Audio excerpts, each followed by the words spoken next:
I am from NEC, gentlemen. Ladies. So basically, I think people before me, my friends and colleagues from different organizations, banks, insurance companies, financial industry, they talked about a lot of the elements that I am going to be covering. So we all talk about next gen analytics. So next gen analytics we all discussed. It's like in banking, financial services, insurance. In these products, next gen analytics is having different touch points. It's on both the sides, and I'm sure a big part of it, like customer experience, is the next big story. As KRC from Kotak and I think other speakers clearly discuss that what our new millennials want now from products, whether it is banking, as serious as banking, or whether it is as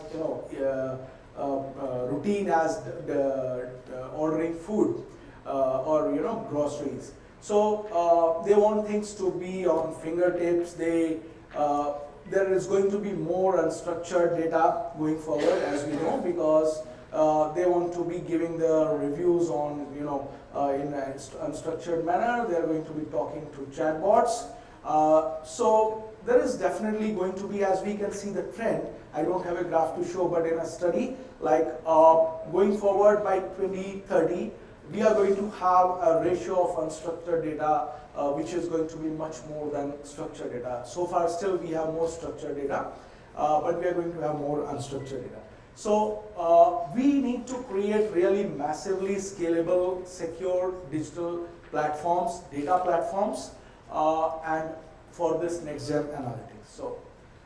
So before that, this gets a bit boring, but please bear with me. So NEC, as you know, being a Japanese company, we don't market ourselves very well.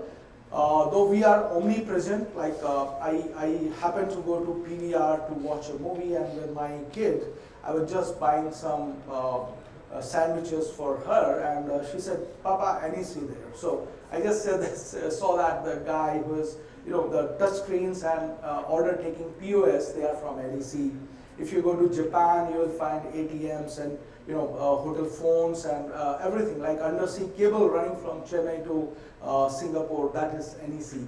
So NEC is like omnipresent, but still we are being Japanese, we are we don't market it ourselves that well. It's a big brand. So this is our presence. Like we got subsidiaries in almost every region, including India.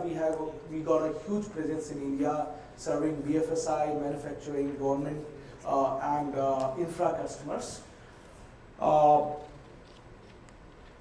So I'll come to straight to the point. Like so, as we talk about next gen capabilities, I'll again touch upon CX. That is like one of the biggest area, because customer is going to drive most of the business.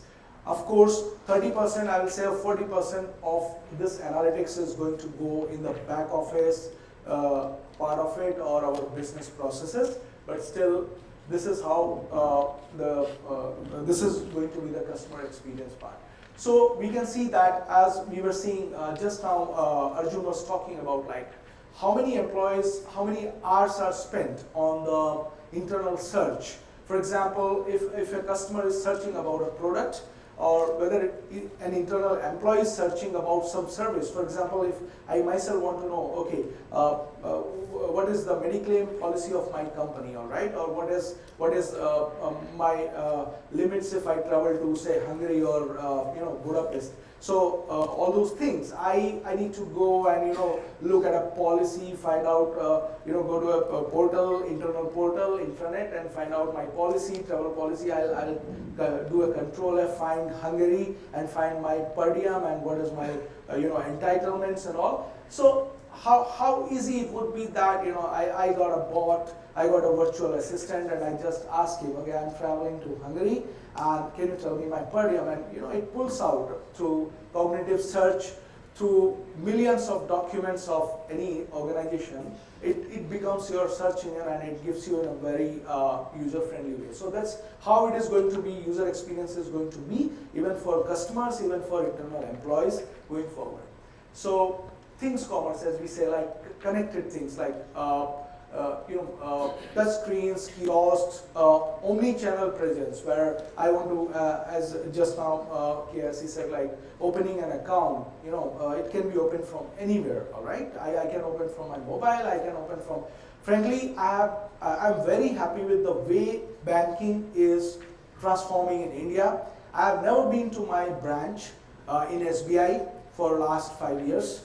And I'm doing all banking from my YONO app or some app. So that's how it's happening, and that's what is driving, a huge amount of data is being generated, and I'm sure that BFSI is really going, very well, and it's going ahead of many other industry in adopting this whole CX and DX, digital experience and user customer experience. So these are other areas where we can see that customer lifetime value. Customer 360 is a very old term. We have had legacy, as Arjun said, everything has to be retrofitted with legacy. So we already have CRM systems, very robust CRM systems in every sector. All right, whether we go to for retail, we go for banking, they have very robust CRM systems. But now, to drive the value out of those CRM systems, they need to be really retrofitted with the new age or next gen analytics solutions, which can map customer journey, which can map the cross-channel interface. Customer retention is a priority, as KRC said that people change bank accounts, and that happens, right? So I closed down one of my bank accounts due to these reasons only. I won't name the bank, but I don't want to go to any branch, and people telling me that, suppose I was traveling to New Zealand, so I went to a branch manager and for my statement, and because the consulate wanted signed statement, right, signed and all. She said, why do you need this, or you go to, you can go to your branch. So I said, I don't want to travel to Gurgaon, okay? You please sign it here. So she made a bit of fuss and all that. I had to wait. But even people like me, who have been banking, we have seen all the ages of banking. I've stood in the queues for depositing my money, and now still I don't want to go to a branch. So that's how we have evolved, over the years. So the customer experience. So that is customer segmentation, cross-sell, upsell. So everything, these are all, I won't say just for banking, these are for, we have solutions for other customers, like our retail customers also in those areas, but banking is definitely adopting them in a very big way. So this is the complete, we can say, the mapping analytics imperatives for BFSI. So basically this is the part of new customer acquisition, and this is customer retention. So I think in any industry it is the same. Like we need to retain our existing relationships, and we need to build the new ones. So these are some of the areas where analytics is like playing a big role, where in pre-sales, during purchase, and after purchase, servicing them, supporting them in different areas. So it covers almost everything. Like it covers the regulatory compliance, fraud part of it. It covers like security part of it. It covers, like, everybody wants these days, multilingual support is required, omni-channel support is required. People want very personalized experience. Like I would like to see a single view where I can buy an insurance product, I can find my loan eligibility, I can buy a housing loan, and if looking at my journey, also I can be approached for this thing. What is the best time to call a customer? Like what is the next best offer we can to a customer? So all these things are, all these insights are coming out of analytics only. So this is again like some of the, I call the BFSI triangle. So in this triangle, we can see these are different analytics use cases. Some of them are common. So it's like forecasting. So even customers, they need some kind of ROI forecasting. Customer 360, churn propensity, to find out churn propensity of a customer, social media recommendations of a customer or intelligence from social media, and competitive analytics, like what is the competition doing. So these are some of the areas, and these are specific analytics areas where we can do. This is like the sphere of fraud. So frauds, definitely security frauds is like playing a, it is one of the big area which needs to be addressed in the whole BFSI, and also in the markets, like even in the market frauds and all. So banking frauds, finance frauds, insurance frauds. So these are some of the areas where NEC works very closely with many customers in India as well as in APAC and worldwide. Mostly in Japan, there are use cases implemented almost in all of these areas with different banks. So basically, this is like, you can see how much compute or how much infrastructure, how much compute, what kind of processing, what kind of data integration, data replication will be required to get this kind of customer experience and digital experience. So for that, we need smart data platforms, which NEC has. Smart data platforms built on different technologies, like they are cloud native, they are hybrid. There are platforms based on, we had a global collaboration with Hortonworks for Hadoop-based big data lakes. So what is the recipe for these smart platforms? Basically, I call it like, what is the sauce for that? So we need secure, scalable, streaming capable platforms, because the world is moving towards real time. We are moving towards like, from batch to streams. We want to see the results in real time. I want to see my cab in real time. I want to see my food delivery in real time, where the guys, they should be occurring asynchronous and always available. So unified, as we can say, ubiquitous access, cloud ready, containerized, and they should be elastic and extendable. So this is the whole spectrum of the data platform journey with analytics that we cover for our BFSI customers. So right from data acquisition, data enrichment, warehousing, integration, replication, streaming analytics, in-memory analytics, and finally the predictive analytics with AI, ML, and deep learning. So this is the whole spectrum. This is like retrofitting with the legacy systems, where we develop data pipelines with legacy systems, legacy data sources, whether those are your CRM systems, whether those are ERP systems.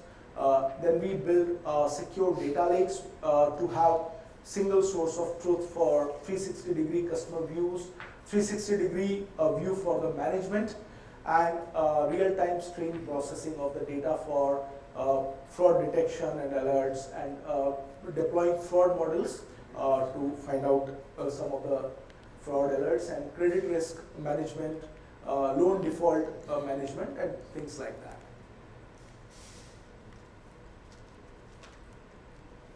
So this is some of the nitty-gritty of technology. I will not take much time onto this. Like, this is how typical Hadoop-based data lake looks like with all enterprise services, which means like complete data governance, complete data security, and we work very closely with Cloudera, and we have multiple, like we implemented a 5.5 petabyte cluster for one of the customer in Philippines, which is like about 400 plus nodes cluster. This is again a little bit related to that, so I will just skip that. So basically, as we are talking about, like, we need to, when we build smart data platforms, we need to build the platforms for scalability. So we can see the volume, we can see the variety of data. As I discussed, that unstructured data is going to be increasing ever and ever. And now we are moving from batch data to streaming data. So we are moving towards more real-time data.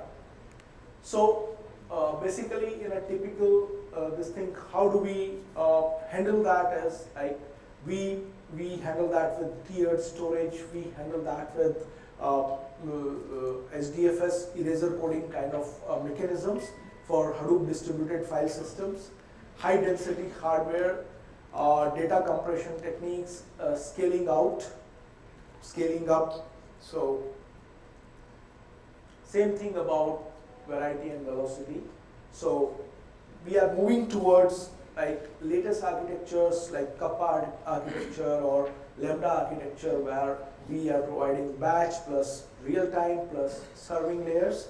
So I'll take to a couple of the case studies going forward.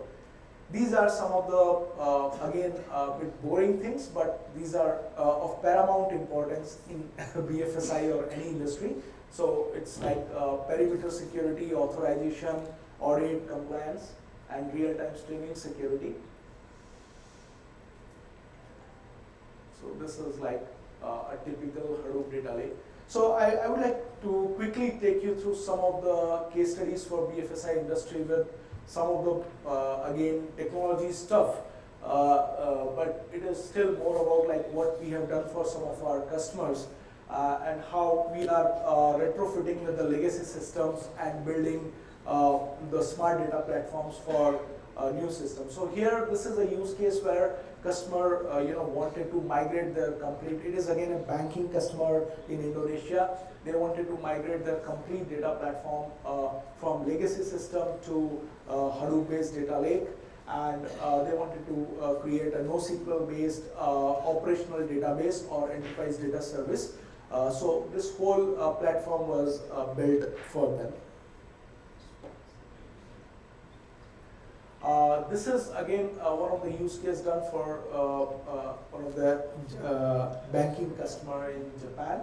So this was about the credit card transaction frauds. So this is more of like a complete machine learning model was developed, and you can see that here. What is the success and what is the confusion matrix here? So confusion matrix shows that fraud cases, real fraud cases detected were like about 300. So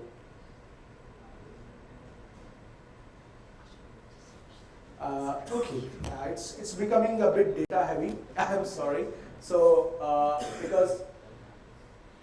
I'll be moving a bit. So these are different use cases for banking customers, insurance customers that we have really implemented. With our team of data scientists, our team of data engineers in different geographies. So this is for Deutsche Bank that we are supporting in US. This is Inter-American Development Bank.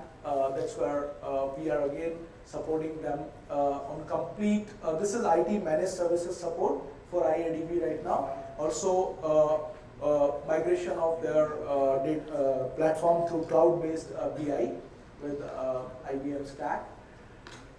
This is again for one of the Japanese bank for giving loans for university education. So to finding profiling of the customers or students. So these are like some of the what I say use cases that in NEC. NEC is generally known for servers, networks, hardware.